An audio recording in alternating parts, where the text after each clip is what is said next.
This episode is sponsored by Sentry.io. Recently, I came across a great tool for tracking and monitoring problems in my apps. Then I asked them if they wanted to sponsor the show and allow me to share my experience with you. Sentry provides a terrific interface for keeping track of what's going on with my app. It also tracks releases so I can tell if what I deployed makes things better or worse. They give full stack traces and as much information as possible about the situation when the error occurred to help you track down the errors. Plus, one thing I love, you can customize the context provided by Sentry. So, if you're looking for specific information about the request, you can provide it. It automatically scrubs passwords and secure information, and you can customize the scrubbing as well. Finally, it has a user feedback system built in that you can use to get information from your users. Oh, and I also love that they support open source to the point where they actually open sourced Sentry if you want to self-host it. Use the code DevChat at Sentry.io to get 2 months free on Sentry's small plan.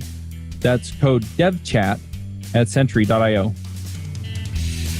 All right, welcome to Ruby Rogues today. Today we've got Catherine.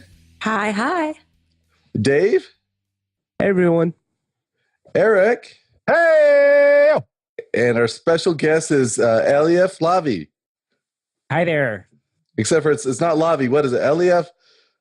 How do you say your last name? Lavi. Lavi. Now we're talking. And it's Eliav. True. It's almost like we've gone over this twice already. It's an interesting topic.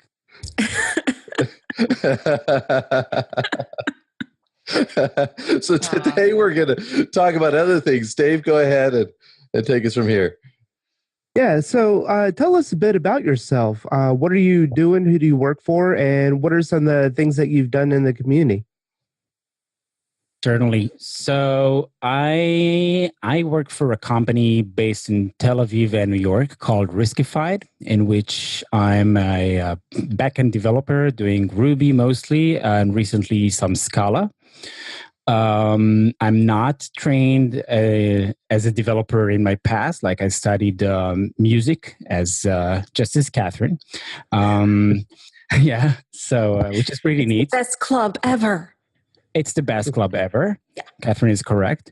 So I studied how to play the lute in Jerusalem Music Academy. The lute is like an ancient mother and father of the guitar, sort of, which is very, very niche and specific. And you do like music of the times of Bach with it, like classical music, which is very old.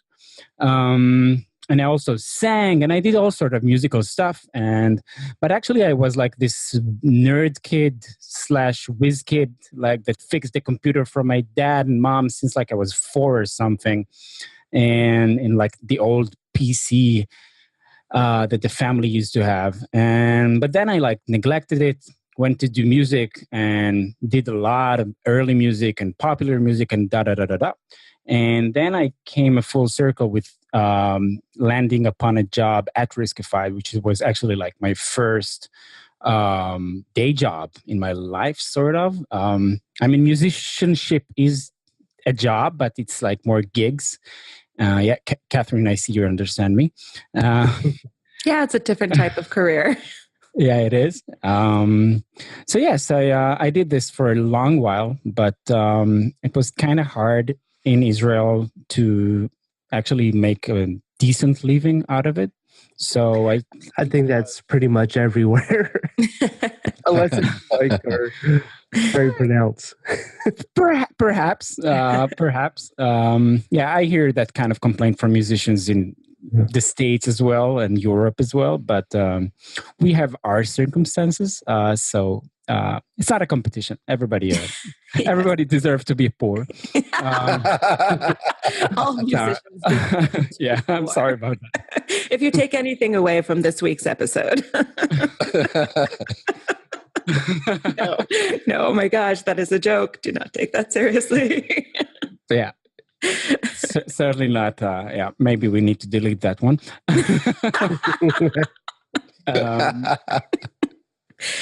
Anyway, so I had my share of that, and I love that, and I still do that, but not as a full-time job as I used to do it in the past. And long story short, I came to Riskified as a risk analyst. What Riskified does is like guarantees that we work with merchants online that sell their stuff, like Macy's and Foot Locker and Wish, and a lot of merchants, lots of merchants that like submit their transactions to Riskified, and we like say in like real time whether it's fraud or not, credit card fraud. And this is like a big thing now in e-commerce, that there are a lot of competition in the field and a lot of merchants doing that in-house. So we're like the outsourced solution.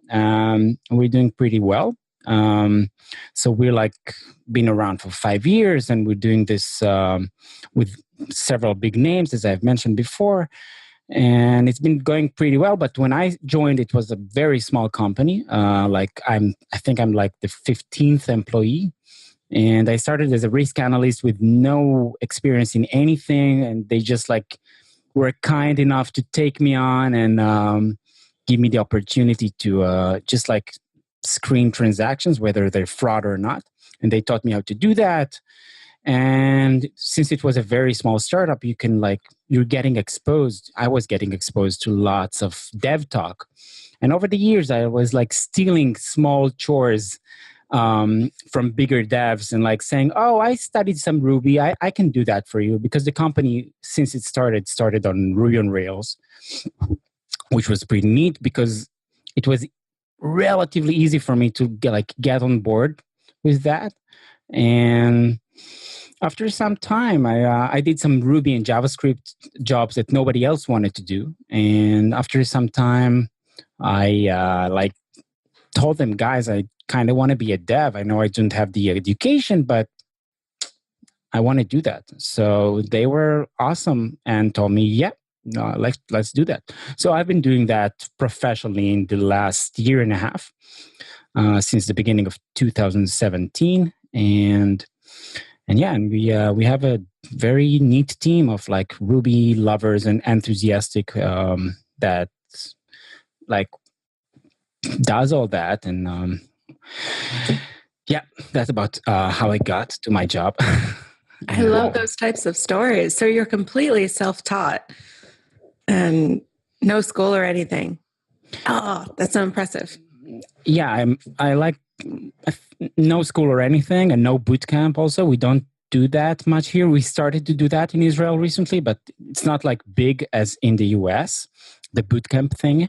Mm-hmm. And I think what I did was just like a lot of blogs and books, and the Ruby community is so amazing, and like how it lends itself to people who wish to learn. It just allows people to learn so nicely comparing to other stuff that I've tried to learn in the past, which is a huge thing, I think. So it was like just something I did. Like people accompanied me within Riskified on tasks I was doing, and I was reading books and blog posts meanwhile on the side. And then I guess that's what happened.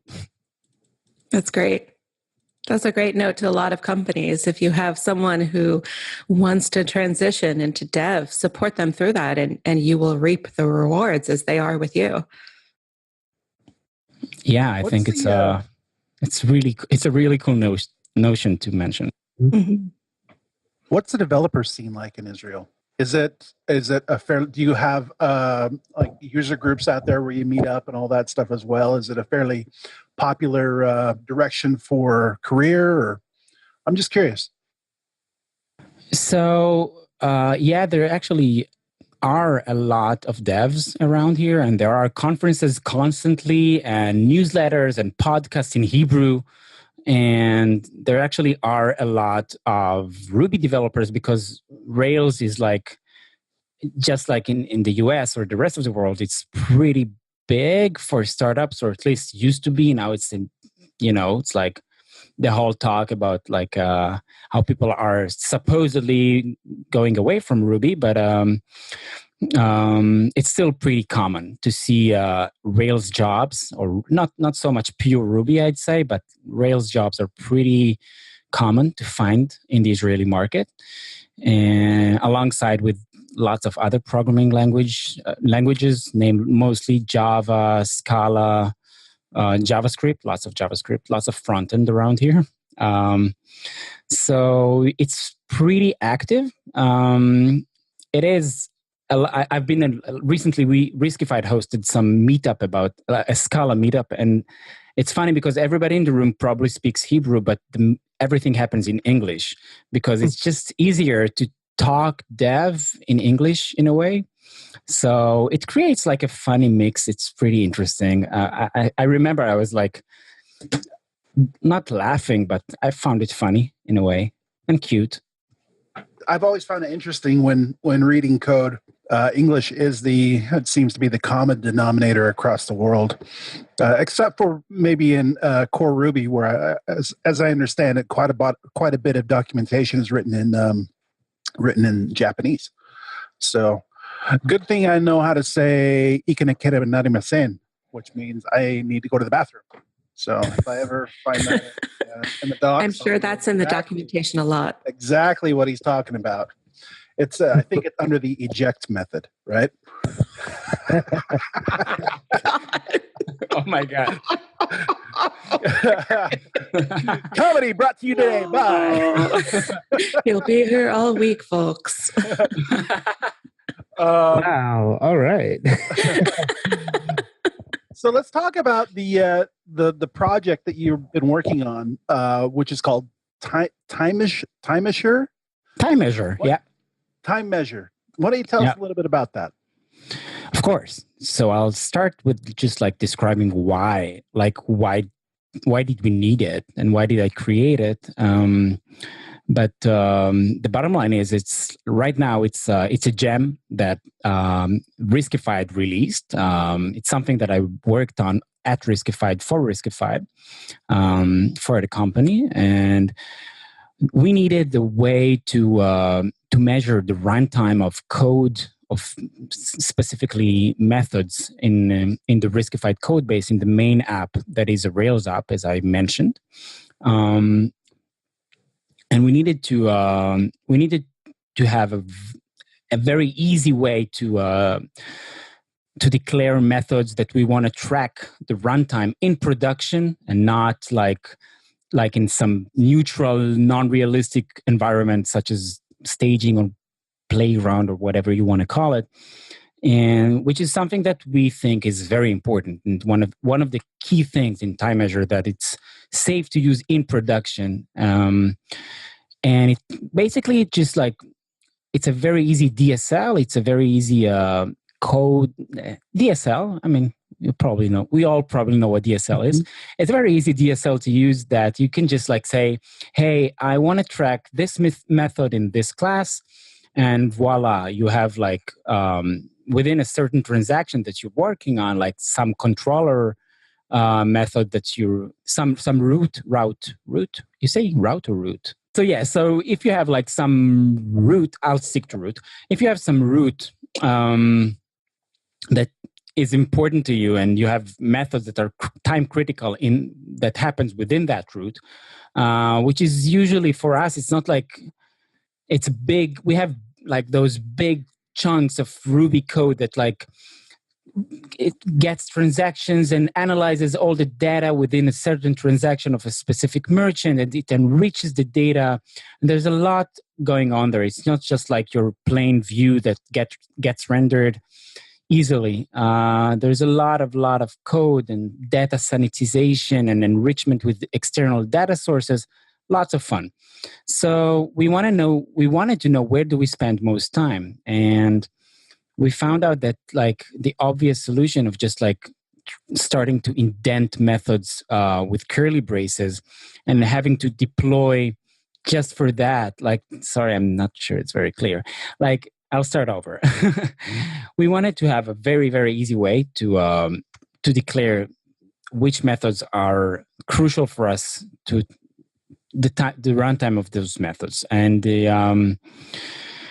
what we came about with, the first solution we came with was just like declaring like within the body of the methods, like saying that we want to track specific code, and then you get like a lot of Git noise. You get a lot of deploys that in crucial areas that are very scary, just because you want to declare time measurement for a specific area in your code. And we wanted to create like a framework that would enable us to track code from the outside, from the top of the class or something like that. And that's essentially what we did with Timeasure. It's a very easy way for any developer that uses it. Any developer in Riskified now uses it, almost. And that's pretty much it. Like, it just collects the data, the runtime of every method for you easily. And yeah, that's what it is. When you were trying to solve this problem, did you look at some gems first, other gems out there, and see what worked and what didn't? Tell us about that.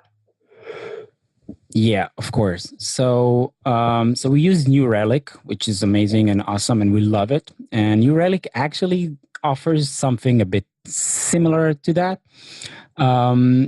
But it wasn't exactly what we wanted, because we felt that it could be better. And we started by using that. Obviously, like, you don't invent the wheel, as we say. You want to use whatever out there first, and we did that. But it just, like, as much as we love New Relic, this specific method tracer, as they call it, which does pretty much exactly that,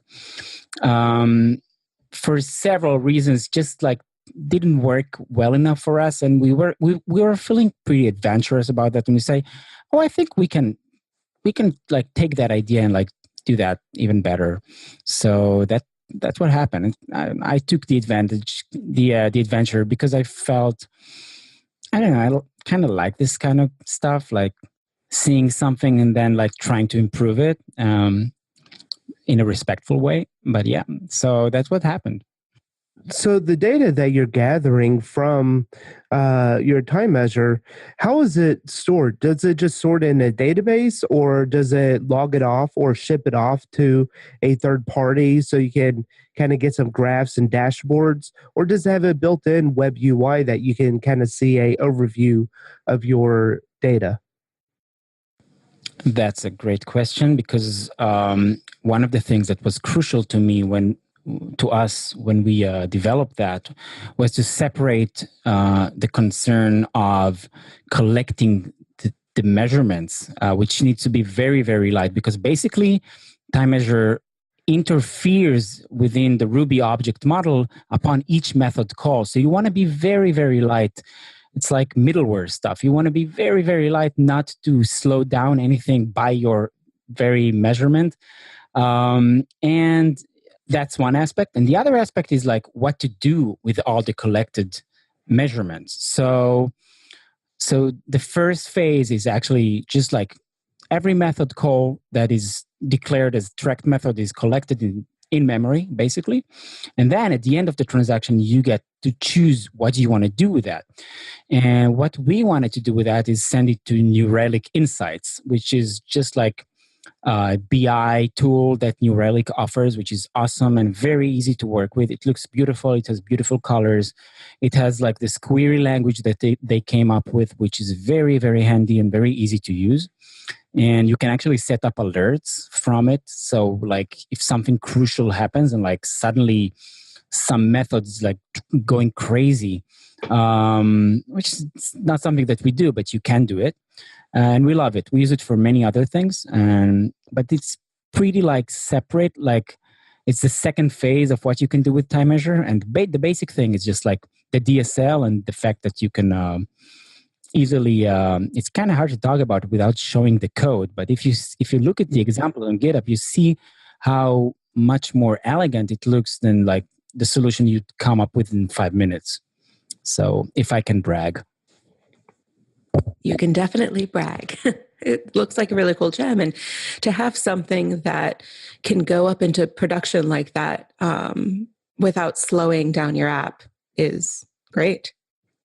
if I can comment about that, you were asking about other gems or solutions. So Ruby Prof is like, people like came up to me and say, why don't you use Ruby Prof? And I was like, Ruby Prof is fantastic, but it's like, I love it and I use it a lot in my development cycle, but it's just not fit for production in a way. It's like, it's pretty much, it slows your code significantly. If you like try to do that, you don't want to, as I found it, you don't want to do that. Maybe somebody else has different experience, but in my experience, it's just not what you're supposed to do with it.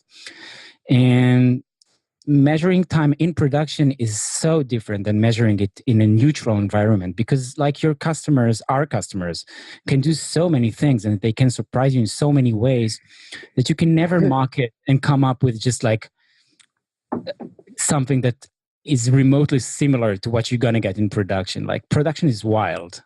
And you need to be ready for that. You need to build your solution according to that. Yeah, I can definitely attest to that. I'm amazed by some of the input that I get from users, and I'm like, this is why you sanitize user input. So you got that right. It's amazing some of the things that they try to do. But that's really cool, and that's impressive and commendable that to have such little overhead on something that is not invasive, but touches so much of the application that even, a 10 millisecond call on a transaction that's maybe touching 30 methods, that'll stack up and slow things down quite a bit. So that's pretty awesome. Now, have you guys built in any kind of integrations to anything other than New Relic Insights? Because that's part of their paid portion, isn't it? Or is that part of their free tier? That's correct. That's part of their paid portion. And actually, when I came up with the gem, I wanted to make like a demo website, and I was like, "Oh, I'm going to use New Relic because it's so beautiful and I love it." And then I was like, that's not free and I can't like really use it. And that kind of bummed me off. But I understand it's like that's their business. And I was looking for other solutions. And the first thing that came to my mind was, okay, let's give Google Analytics a shot. But it didn't kind of fit. And the other service that I tried using was Keen.io, which is a very neat and similar to New Relic kind of service. It just it's good for demonstration purposes. It's just not as specific and mature as New Relic, but it's pretty promising. And I had a very good experience working with that. It's just another BI service that you can feed JSON or events data to it, and it will aggregate it, and you can visualize it and query upon it. I love this kind of stuff. It's always a very, very nice feeling to gather data and then get visual about it. I love doing that. Yeah. Suggestion for the future: if you've ever used the Sidekick gem, they have Mike Perham has where you can mount a web portion, which is just a Rails engine that's provided by Sidekick into your file or into your routes file, and it can then launch a web interface just for that portion. So if you don't need it, or if you don't want it because you're going to use New Relic Insights or Keen.io, then you don't have to add it in there. But if you want it, then it's available. So does Timeasure have any kind of dependencies on Redis or anything like that? Or does it just try to make that external call in line with it? Or does it kind of do it in its own separate background job? This episode is sponsored by DigitalOcean. DigitalOcean is the hosting provider I use for devchat.tv. I also use it for my applications that manage the RSS feeds, scheduling, and sponsorships involved in delivering these shows. DigitalOcean is easy to use, has data centers all over the world, and provides terrific services including server hosting and object storage for delivering your web applications and assets quickly and easily. I use DigitalOcean because I love their interface. I get SSD storage for my servers, and their support replies quickly. So go check them out at digitalocean.com. Thanks for the sidekick recommendation. I'll check that out. Regarding dependencies, it's actually pretty dependency free in its core. What I did in order to support like a general, like to generalize the gem, was to enable configuration for each of these crucial parts.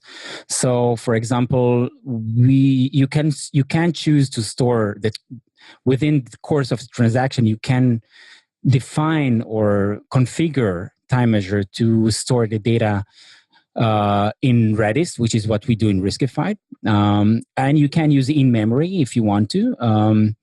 And just as well, you can configure Timeasure to send events after the transaction finishes. You can like just like take it and send it to New Relic, but that's up to you. You choose how to use it. And the core thing is that it helps you track each method from each class in an organized fashion and an easy way to retrieve it in the end. And that's pretty much it. How do you want to send it and visualize it? That's like totally up to the user. Cool. You wrote a couple of really cool articles, blog posts about your journey creating the Timeasure gem. And we'll have those in our show notes for anyone to check out. And it's great. It gets more into the technical details. I'd love for you to speak on the inspiration you got from the book Metaprogramming Ruby 2.0 and how that changed how you approached this gem.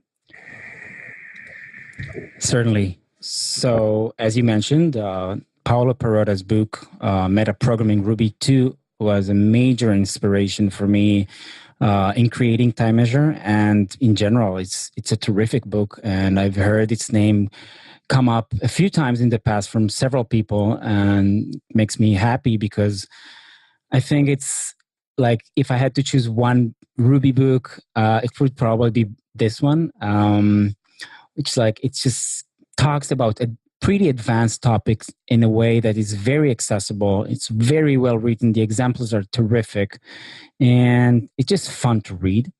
So Paolo Perotta actually delves into topics that are, I find, pretty advanced and pretty unique for Ruby. One of them is prepend, module prepend, which is something new that came to Ruby 2. Which allows developers to actually interfere in the way that the Ruby object model works. And this was the crucial and key thing for Timeasure to work and to be the thing that it came to be. Because what it actually basically does is whenever you declare that you want to use it, it comes up first as the first listener to any method calls. That means that if I'm including Timeasure in my class and declaring that I want to track some method, there actually going to be another class that Timeasure creates anonymously, and it's going to come up first upon the what is called the ancestors chain, without the user actually knowing that. And that I find that very Ruby, if you know what I mean. It's very like some of the developers that don't come from Ruby call this stuff black magic because they're afraid of that. But I think that when you know how to use that, it's an amazing power that it's just at the tip of your hands. And I would never find out about module prepend. I think, maybe not never, but it was a really well introduction to the topic found in Paulo Perotta's book, and it's just very well explained. And it's kind of like when we discussed the problem, I was like, there is this very cool thing called module prepend, and my colleagues didn't really know about that at the time, and suddenly an insanely complex problem looks pretty simple when you just know you know your tools, when you know the language pretty intimately. I call that. Well, your blog post definitely got me to buy the book. It is in the mail. I can't wait to read it. That's so awesome. I'm so glad to hear that. do you find, so it's the second edition of the book. Do you find that there are enough changes in Ruby since that edition that that there's some things that are a little out of date, or is it pretty up to date? Great question, because it inspires me to think about. I'm so sorry to do that to you. No, it's a great activity. I love doing that. Well, I think perhaps there are some new things that are like that could be written in in a new edition. I'm not quite. We can ask Paolo if perhaps it's a great question what he thinks. But I think a lot of as I read the book, a lot of core stuff came to Ruby after Ruby 1.8, like Ruby 1.9 and Ruby 2. It feels to me, I joined the Ruby community when it was Ruby 2.3, I think. I'm not quite sure. And in Riskified, we were using Ruby 2.2.4 at the time. So that's what I knew and that's what I had. And I think it feels to me like the major leaps are around Ruby 2, but I'm sure there are a lot of interesting stuff to write about. And like yield self from Ruby 2.5 is super exciting for me. I'm not quite sure about metaprogramming in newer versions of Ruby, but it's a great thing to check. I need to check that. Well, I'm still going to read it. Definitely do that. Yes. I bet there's a lot I can get out of it. One thing that I noticed looking through your code is that you are a very elegant developer. Your code is very elegant. Your comments were exceptional. And me going through and being able to see pretty good explanations of why things are happening, especially when it doesn't provide a lot of context because it's pulling from other modules and whatnot. It's very impressive. So I just wanted to commend you on that. Thank you so much. Appreciate it. And yeah, I think even if whatever topic you're working on, whether it's business, hardcore business logic or something very abstract such as Timeasure, you can get a lot, you can achieve a lot with really being careful and about your method naming mostly. I think this is one of the things that I love about Ruby, that everything is like a query in a way. And it tempts you to phrase the questions, which are the methods, in this very expressive way. And I love that. It reminds me of writing and of being poetic about stuff. And yeah, I tried to do that in Timeasure. I tried to give the best name I could to the classes and to the methods. So I'm really happy. It's if you're perusing the code and it's something that you can grasp, I find that an achievement. Code is poetry. May we all strive for that. Yes, we should. So you got to pull out the lute. And Catherine, you and Eliav need to do a lute duet. A luet, if you will. A luet. Oh, God. I love that. No, I'm unfortunately I'm not without my lute. I'm without my lute. And I'm without my voice. I don't know where it went. Oh, yeah. Exactly. That's like a common singer excuse. Don't believe it. Catherine gave a talk a couple of years ago on the parallel between musicians and developers. And so many times we have on the show developers who are also musicians, and it always kills me. I'm like, I really wish I could play an instrument or sing because I would be such a better developer.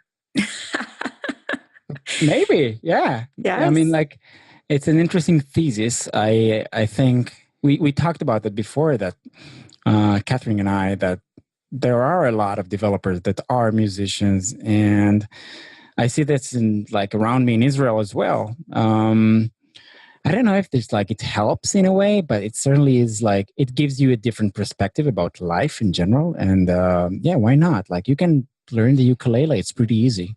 Yeah, that's one of my favorites. It's good for my small hands. Yeah. The guitar's a little big sometimes.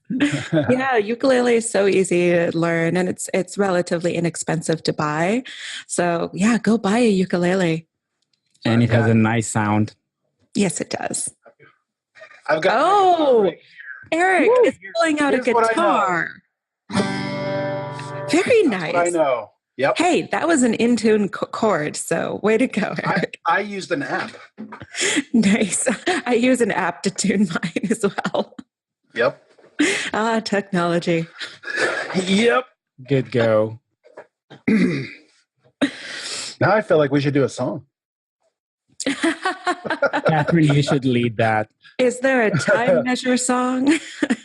I certainly hope there is not. I mean, come on, that's a music joke built in there.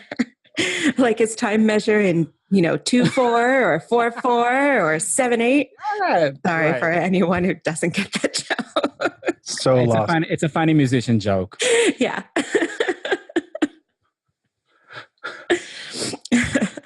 It's funny how funny you guys think it is. It is pretty funny if you're in the lingo. I swear it's funny, Eric. Believe me. Oh, no, I'm sure. It sounds funny to me. There's something funny going on, that's for sure. We'll have to create a song for time measure. It can be your own little gem commercial, a jingle, if you will, a time measure jingle. That scares me. But make sure you do use the voice from the original Hobbit cartoon. You know what I'm talking about? No. Greatest adventure. You remember that song? No. Oh, it's like, come on. Am I dating myself here? Oh, so the greatest adventure is yet to be said. That was pretty good. Right? I agree. I'm sure that was funny for people who know the reference. Same as our time measure joke. I am going to put that as my pick, that song. Yeah. Well, is there anything that we haven't covered yet? So I have a question for you. So what kind of results have you seen from Time Measure? So what impact has it made in your application? Were you able to go through and refactor some slower points in your application that are just now blazing fast? Because I assume with doing some kind of credit card validation, that needs to be a fairly immediate response back to the merchant services. Yeah, that's a great question. Thanks. So I'll start by saying that I didn't say before that New Relic, as we use it, does offer like what they call the APM, and you can see how long it took any transaction to finish in general. This is like something that is very easy to know and to understand from New Relic. The problem was like understanding where within that transaction the problems lie. Yeah. And so we knew like that our transaction, like our main transactions take this and that time to finish in average. And when we started throwing time measure into the code base, which as I explained, like allowed us to do it very like easily and without fear of breaking anything or breaking too much. And we started throwing that in, and we threw the data to insights, to New Relic Insights, and we start getting those graphs about areas in the code and methods, specific methods, and then we started like getting, wow, why is this taking so long? And you start like understanding that this top level method is like taking a lot of time, and you say, I'm gonna like, it's comprised of like say 4 other methods. So we started time measuring these 4 methods, and so etc. And then you get to the core of the problem, and you find out it's like this weird, stupid caching technique that we've been using, which was very inefficient, or something that calls an external service twice for no reason, and all sorts of bizarre kind of problems that are very easy to miss. And suddenly it's like, you just like getting this focus. Time Measure helped us get focused on specific methods, and then like when we had these at hand, just assign developers within the sprint task. Like we gave sprint tasks to specific developers to start like solving those problems. And usually, yes, you say it was a very short cycle, because when you find the problem, most of the time it's very easy to solve it. It's very easy to like get a huge impact, a huge improvement within a day or two of work max usually. And yeah, so like basically, yeah, we found out like the main offenders, as we love to call them, and then it was just kill it, like let it go.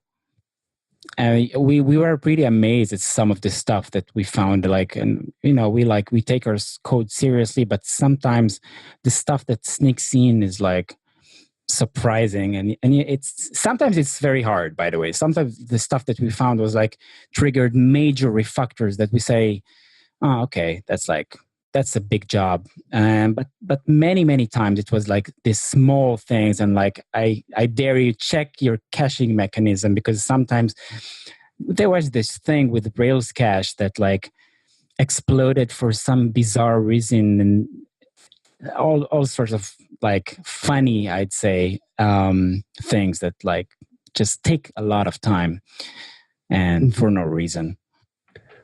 Well, cool. It's always cool seeing the fruits of our labor, come to fruition. So I'm definitely going to have to check out the Timeasure gem to see, where's some slowness that I have in my app. I don't know about a New Relic paid instance, but maybe I can log ship it out to somewhere else. I mean, basically, you can start with just like logging it out. It really depends on, like, it's up to you. You certainly don't have to use New Relic insights, but you can save it to a DB if you want to, and like query it and just like analyze it in your own way, because analysis is like very personal. So this is the reason I kept this part easily configurable.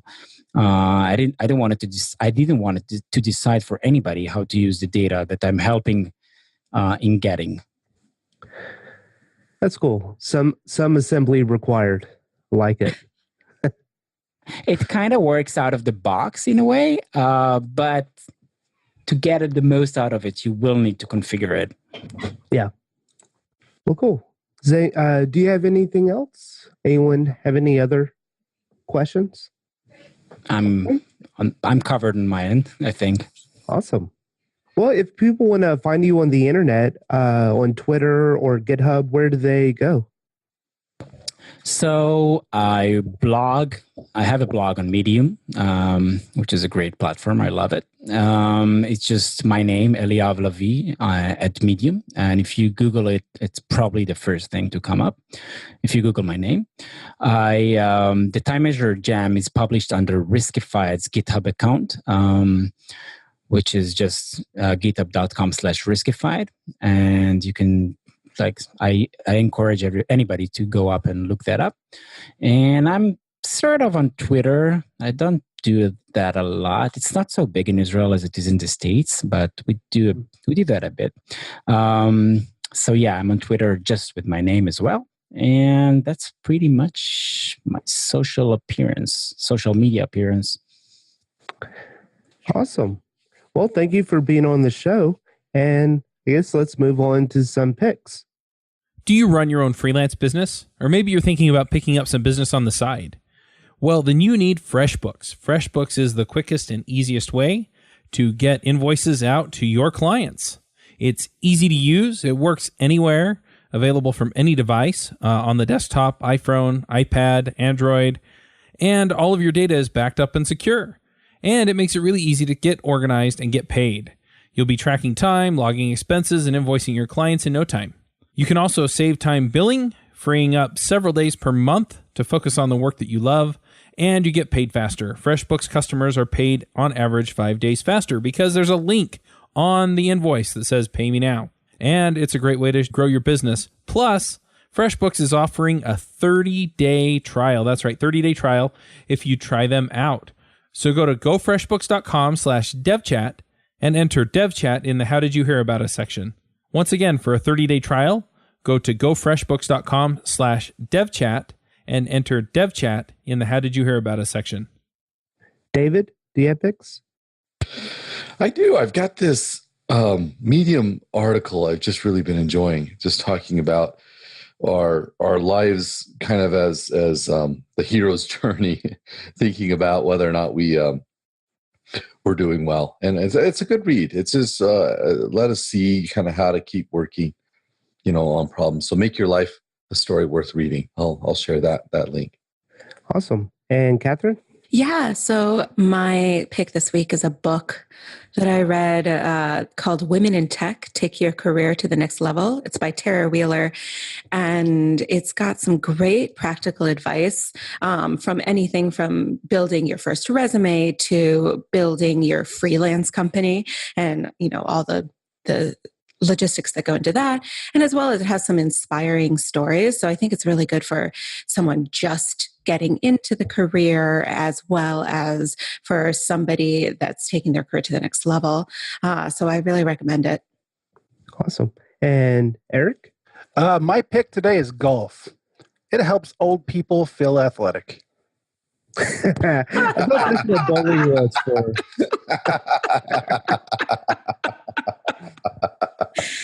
Oh. I've been such an athlete lately. It's just been crazy. Zipping around on my cart, standing up for 2 minutes while I hit a ball, and then getting right back in that cart. I'm an athlete. Yes. All right. And I'll jump in with the pick. So we went to Walmart the other day, and I have 3 kids. So I'm always looking for some kind of activity to keep them busy. And we found these little sun catchers. I hadn't done these since I was a little kid, but they're just these clear little plastic silhouettes that you can paint in and then put it on the window, and it, just shines in. So it's kind of like a poor man's stained glass, if you will. So got to see the kids' wonderful little projects there. And it was a lot of fun and very fulfilling. Yeah. Right? And Eliav, do you have picks? Yeah. So my pick is the Andy Warhol Museum in Pittsburgh, Pennsylvania, which I've just visited. I just came back from a trip in the US and Canada, which was a lot of fun. And like in some mysterious way, my partner and I landed in Pittsburgh, and which was a very cool city. It's my first time there, and I loved it. It was a lot of fun.